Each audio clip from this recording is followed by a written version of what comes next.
Hey guys, good morning. It's Brendan with Evoke Bike. So we had a great question come in, and it's about peaking for a bike race. So I want to run through what is a cycling peak. Most people know the general term, but what entails training through B races, B priority races, so that you actually peak. Peaking for an A race, I go through, you're going to want to check out the blog. There's another YouTube video where I actually walk through an 8-week training block to my peak for Joe Martin. And then since Joe Martin got canceled, I went ahead and tested the week after and kind of talk about that. How to train when not peaking, falling from a peak, which sounds so dramatic, and overtraining. And the question really was, hey dude, I've been wanting to know a lot more about everything that has to do with peaking throughout different points in the year for different A races and how to train when you're not trying to peak for a race. I also want to know when you're at or falling from a peak. Maybe it's just me, but I feel like that's more of an uncovered topic. I've just been worried about peaking too early and not knowing when I'm peaking and overtraining, or not peaking in a race because I've been training too much. So training too much is not a good thing. So peaking in general is when you feel anecdotally invincible. You go out and you are just crushing it. You're like, I feel so good. That could also just be a great day. A peak is going to last a little bit longer. It's very I wanted to say individualistic. It's very athlete independent. But what peaking requires from a training standpoint is a consistent training load and stimulus to give you those physiological gains. So when we're talking about training through races, like B priority races, that's when you're not tapering or resting much before the race because you're trying to drive up your CTL, because technically you're going to see a peak happen when you drive up your CTL high and then taper 1 to 2 weeks based on the event and your own physiological systems and body, and we get into that in the post. But let's say like I was going to ramp up my CTL to 120, 130 and then race around 100. That's like a haircut. You're gonna first time to a barber, sorry ladies, I don't know how to trim your hair. They might not get the sideburns just right. They might not tape your neck exactly how you want it. You go back and you figure it out. You got to experiment with your own training and with your coach to really dial in the nuance of peaking. So there's a lot in this post. And this video, I don't want to make this video 20 minutes long, so you're going to want to go in the post. I'm going to skip over some stuff. The question that you want to ask yourself is, are you actually peaking? Do you need to peak? If you're a new cyclist, you're not necessarily peaking because you're not training enough to overload the system to peak. So remember that you want to peak, you have to drive your CTL up pretty high. If you're new and you haven't done that before, it might make you crack. So you don't want to do that. And also, picking just 1 or 2 A races as a new cyclist and going to other races tired doesn't necessarily make sense for the big picture, because you want to be able to put your best foot forward in the most scenarios possible so that you learn the most about yourself as a racer. You don't really want to show up tired. It would be better to show up 95% to every race than trying to hone in on just a couple. There's so many things to racing. Try to remember when you first started racing, or if you're a new cyclist, ask somebody who's like 6 to 8 months in. You go to race and everything from like getting your bib number to getting pinned to getting the start line to getting the bike ready to this and that. Just ride and train and go to the races and rest a couple days before and you'll be fine. I think that is a better way to approach this than being like, I'm peaking. If you're training 8 hours, you're not peaking. If you're training 10 hours, you're not peaking. You're just getting faster and feeling invincible because the training's working. If that difference is not, if I'm not saying that in a way that makes sense, let me know. So, are you training enough to actually peak? That's one thing to ask yourself. And then peaking for the A race, I go through in the other video. Really, 2 solid blocks, 8 weeks, 9 weeks, 7 weeks. It depends on how you taper and rest. That's enough time to get a peak going. Check out the other video for the 8 weeks where basically I was doing some threshold before I started the block. That's my bread and butter, and I was going to come back to that before the race. We did a VO2 max block. I talk about the rest week between where I should have rested a little bit more, but it definitely pushed out my FTP ceiling, had some really good workouts. Came back after the rest week, felt a little stale as normal, got things kicking, crushed some TTE, crushed some high torque, trying to also work on reducing my VLA max for longer gravel stuff. And then my taper week was all about staying sharp and race specific, and crushed some rides. Was super stoked. When coronavirus canceled the race, I didn't go through the whole taper. So I tested the week before, and then I went on a mega ride for like 165 miles on Saturday. So that's the only thing that's not really race specific in that video, and I mentioned that. I just wanted to say that, so if someone's following this, they're like, wait, there's no 165 mile race at Joe Martin, why'd you do that? I just like to ride. I'm a cyclist before a bike racer, that's for sure.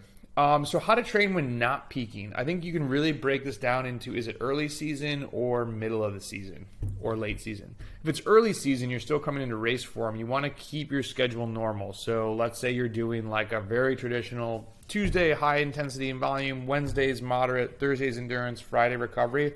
Saturday and Sunday, you show up and race.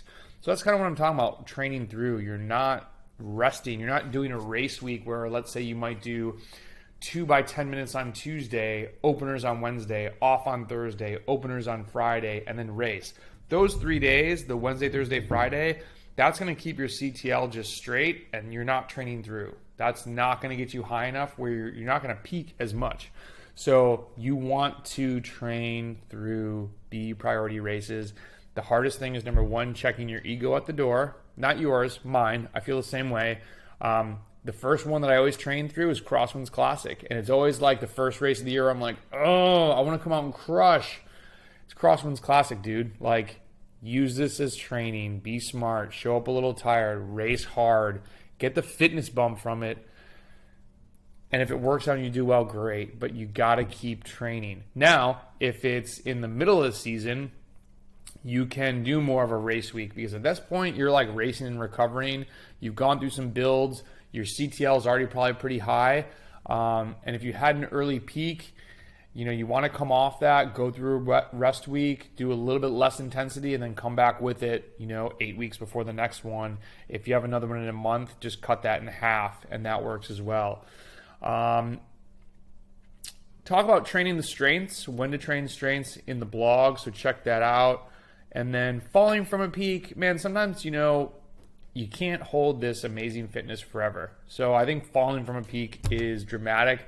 One thing I look for when the intervals start getting hard, when you don't feel invincible, when you start noticing like, man, biking's getting more difficult again, you can reduce some volume and keep some high intensity there just to try and stay sharp. A longer solution would be to take a rest week and circle back with like intensive aerobic or VO2 max, which can work well, but at the same time, you might just be a little too tired and it just might not work. So the peak is very individualized. You're just on really good form. So don't think about peaks as this like crazy magical unicorn thing that you're riding along on. You just trained really well and you rested. That's literally all it is to it. You got in a block of training and then you rested. And guess what that block of training though?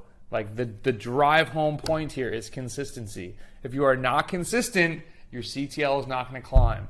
Look in the video, the other video. I love riding. So consistency for me, it's a priority in my life for a myriad of reasons outside of bike races. But cyclists that want to get really good at racing and they do a week and a half and then they take 5 days off, it just doesn't work that way, unfortunately. We'd all love to just like kick back.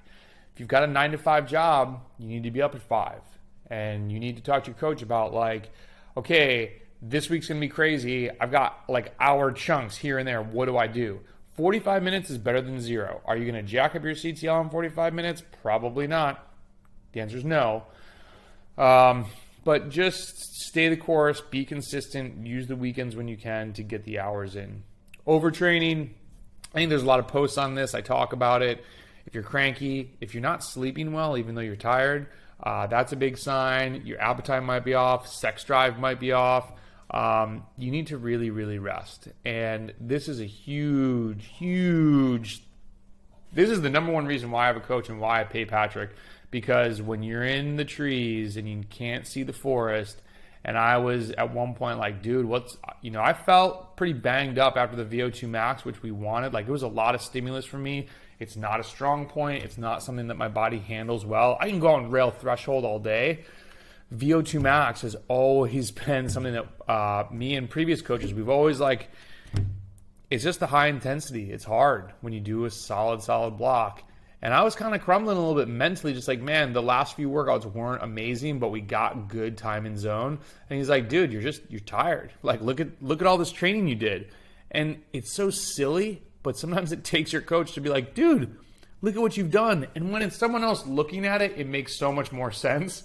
Like, I'll have athletes, they'll be like, I'm awful, I'm so weak. And I'm like, dude, you just had like a 900, an 850, and you're finishing a 700 TSS week, and like you have 2 more rides that you want to complete. Like, let's just call it quits and like go rest, absorb all that.